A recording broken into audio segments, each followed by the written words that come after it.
La autoestima de un niño no se rompe de un día para otro. No se destruye un solo grito ni con un solo error. Se va debilitando poco a poco, a través de palabras, actitudes y silencios que parecen normales, pero que digan huellas profundas. Todo comienza cuando el niño siente que no es suficiente tal como es. Cuando recibe más críticas que reconocimiento, más correcciones que comprensión. El mensaje no siempre es directo, pero se repite de muchas formas. Podrías hacerlo mejor. Eso no está bien. Otra vez te equivocaste. El niño empieza a mirarse con los ojos de quien lo juzga. Muchos padres creen que señalar errores fortalece el carácter. Pero cuando el error se convierte en identidad, el niño deja de intentarlo. Ya no ve el fallo como parte del aprendizaje, sino como prueba de que algo en él está mal. Así nace la inseguridad. Otro golpe silencioso a la autoestima ocurre cuando las emociones no son validadas. Cuando el niño llora y se le dice que exagera. Cuando se enfada y se le castiga por sentir. Aprende que sentir es un problema. Que debe esconder lo que pasa por dentro para ser aceptado. Las comparaciones también juegan un papel clave. Tu hermano si puede. Otros niños lo hacen mejor. Aunque se digan sin mala intención. Estas frases enseñan al niño a medir siempre con otros. Nunca se siente suficiente, porque siempre habrá alguien mejor. Lo más doloroso es que el niño no se revela de inmediato. Se adopta. Intenta cambiar, agradar, cumplir expectativas. Empieza a construir una versión de sí mismo que cree aceptable. Pero esa versión no es auténtica. Y vivir lejos de quien no es dual. La autoestima no se rompe solo con palabras duras, sino con la falta de reconocimiento emocional. Cuando nadie ve el esfuerzo, cuando nadie celebra quien es, no solo lo que logra. El niño empieza a creer que su valor depende del rendimiento. Lo que muchos padres no ven es que un niño con baja autoestima no necesita más presión. Necesita más apoyo. No necesita ser comparado. Necesita ser comprendido. No necesita perfección. Necesita sentir suficiente. Este es solo el inicio. Porque entender cómo se rompe la autoestima es el primer paso para aprender cómo protegerla y sanarla. Uno de los mejores golpes de la autoestima infantil es el miedo constante a cometer errores. Este miedo no es solo. Se aprende. Aparece cuando cada fallo es señalado, exagerado o castigado. Y cuando equivocarse se convierte en motivo de vergüenza en lugar de aprendizaje. Un niño que vive con miedo a fallar deja de intentar. Antes de levantar la mano, piensa si se va a equivocar. Antes de probar algo nuevo, imagina la crítica. Antes de decidir, busca aprobación. Así, la confianza se reemplaza por duda. Muchos padres creen que la exigencia forma carácter. Pero cuando la exigencia no viene acompañada de apoyo emocional, el niño no se vuelve fuerte, se vuelve inseguro. Aprende que solo vale cuando lo es perfecto, que el error lo define. El problema no es corregir, sino como se corrige. Burlas, comparaciones, tonos duros o gestos de decepción hacen que el niño asocie el error con rechazo. Y nadie cree sano don siente que puede perder el amor por valor. Con el tiempo, este miedo se convierte en una voz interna crítica. Aunque el padre ya no esté presente, el niño se juzga a sí mismo. Se exige más de lo necesario. Se castiga emocionalmente y se paraliza ante decisiones importantes. Este patron solvers en niños responsables y tranquilos. Niños que cumplen, pero no disfrutan. Que hacen lo correcto, pero viven con ansiedad. Native el cansancio emocional. Porque está normalizado. El niño necesita aprender que equivocarse no lo hace menos valioso. Que puede falar y seguir siendo amado. Que el error es parte del proceso, no una amenaza. Cuando un adulto acompara el error con comprensión, el niño desarrolla resiliencia. Aprende a intentarlo de nuevo, a confiar en sí mismo y a crecer sin miedo. Proteger la autoestima no significa eliminar límites. Significa enseñar sin humilar. Corregir sin dañar y guiar sin infundir temor. Porque niño que no tiene miedo a equivocarse, tiene la base más sólida para creer en sí mismo. La autoestima de un niño también se rompe cuando siente que su voz no tiene valor. Cuando habla y no es escuchado. Cuando opina y es corregido. Cuando pregunta y recibe respuestas impacientes o burlas.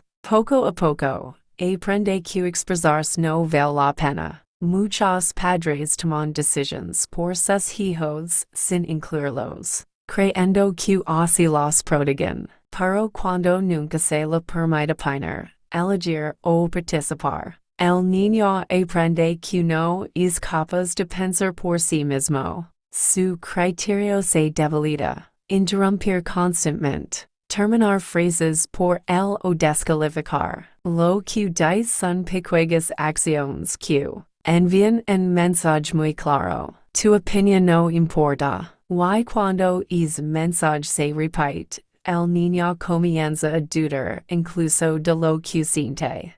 Con el tiempo, deja de hablar. No porque no tenga pensamientos, sino porque teme equivocarse o ser ignorado. Se vuelve callado, reservado, invisible. Por fuera parece tranquilo. Por dentro hay confusión y tristeza. Este patrón afecta profundamente la autoestima. El niño no se siente valioso como persona, solo como ejecutor de órdenes. Aprende a adaptarse, no a expresarse. A obedecer, no a confiar en su criterio. En la adolescencia y adultez, estas personas suelen tener dificultad para poner límites, expresar necesidades o defender sus ideas. Temen al conflicto y buscan aprobación constante, no porque son débiles, sino porque nunca se les enseñó que su voz era importante. Escuchar a un niño no significa ceder siempre. Significa validar, considerar y explicar. Significa enseñar que puede pensar, sentir y expresar sin miedo. Cuando un niño se siente escuchado, aprende a respetarse. Aprende que su voz tiene valor y que merece ser tomada en cuenta. Esa seguridad se convierte en una base sólida para toda su vida. La autoestima no se construye solo con elogios, sino con respeto emocional. Y respetar empieza por escuchar. Uno de los golpes más profundos a la autoestima infantil ocurre cuando el niño percibe que el amor depende de su comportamiento. No siempre se dice en voz alta, pero se siente en gestos, silencios y actitudes. Cuando solo recibe atención, cariño o aprobación si se porta bien, obedece o tiene buenos resultados. El mensaje es claro, debe ganarse el amor. Es tipo de crianza enseña al niño que no vale por quien es, sino por lo que es. Aprende a esforzarse no por crecer, sino por no perder el afecto. Cada error se vive como una amenaza, no como una oportunidad de aprender. Lo que los padres no ven es que el niño no se siente amado, se siente evaluado. Vive pendiente de cumplir expectativas, de no decepcionar. de no equivocars. Así, la autoestima se vuelve fragile y dependiente de la aprobación externa. Con el tiempo, el niño deja de escoger sus propias necesidades. Se adopta, se cala, se sacrifica emocionalmente para mantener el vínculo. Aprende que decir no puede costar el amor. En la adultez, este patrón suele refugiarse en relaciones desequilibradas. Personas que toleran maltrato, que se esfuerzan en exceso por agradar y que sienten culpa al priorizarse. Todo porque aprenderán que el amor no es seguro. El amor sano no se retira como castigo. No se negocia. Se mantiene incluso cuando hay errores, límites o conflictos. El niño necesita saber que puede fallar sin perder el vínculo. Criar con amor incondicional no significa permitir todo. Significa corregir sin retirar el afecto. Poner límites sin humillar y enseñar sin amenazar emocionalmente. Cuando el niño se siente amado sin condiciones, su autoestima se fortalece. No necesita demostrar su valor, porque sabe que lo tiene. La comparación es una de las formas más comunes y dañinas de romper la autoestima infantil. Muchas veces se hace sin mala intención, como una forma de motivar. Pero para el niño, ser comparado es sentirse reemplazable, insufficient y siempre en desventaja. Phrases como tu hermano lo hace mejor. Mira como otros niños si pueden. Deberías ser como él no inspiran crecimiento, inspiran vergüenza. El niño no se motiva, se encoge. Aprende a mirar siempre desde la carencia. Cuando la comparación se repite, el niño deja de construir su propia identidad.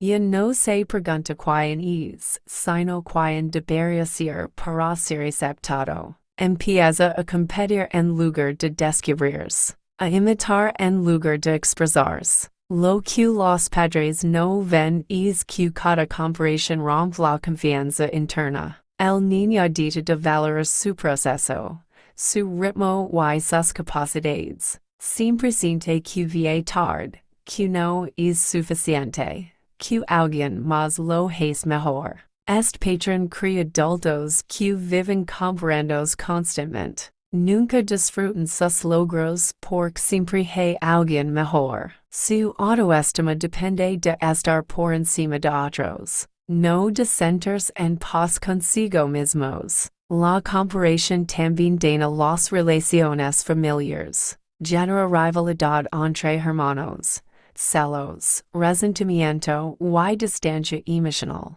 El hogar deja de ser un lugar seguro y se convierte en un espacio de competencia silenciosa. Cada niño tiene su propio ritmo, talentos y forma de aprender. Comparar es negar esa individualidad. Es imponer expectativas ajenas y apagar la autenticidad. Criar con respeto implica acompañar el proceso único de cada hijo. Celebrar el esfuerzo, no el resultado. Reconocer el avance, no la perfección. El niño que no es comparado aprende a valorarse. Aprende que no necesita ser otro para ser suficiente. Y esa seguridad es la base de una autoestima sana y duradera. Después de entender cómo se rompe la autoestima de un niño, es importante hablar de algo esencial, la sanación.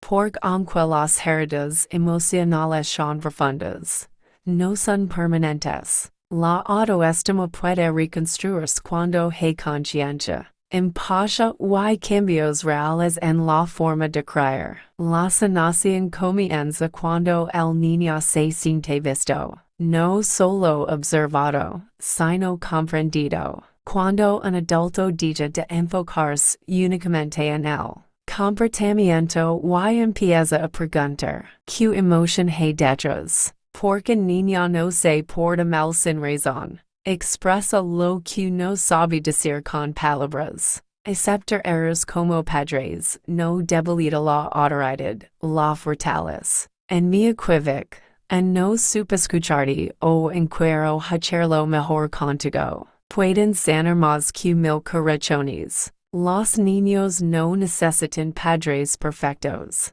Necesitan padres honestos y disponibles emocionalmente. Reconstruir la autoestima implica validar emociones. Permitir errors, escuchar opinions y ofrecer amor sin conditions. Implica dejar de comparar. Soltar expectativas irreales y respetar el ritmo individual del niño. El niño que recibe apoyo emocional aprende a confiar en sí mismo. Aprende que su valor no depende del resultado, sino de quienes. Aprende que puede equivocarse sin perder el amor y expresarse sin miedo al rechazo. Con el tiempo, esa seguridad interna se convierte en autoestima sana. Una autoestima que no necesita aprobación constante. Que no se rompe con un error y que permite construir relaciones más equilibradas y respetuosas. Crear con conciencia emocional es un proceso. Requiere paciencia, reflexión y voluntad de cambiar. Pero el impacto es profundo y duradero. Por cuando el niño sana, no solo mejora su presente, también protege su futuro. La autoestima de un niño es un regalo que se construye cada día. Y cada gesto de respeto, escucha y amor consciente. Es un ladrillo más en esa construcción.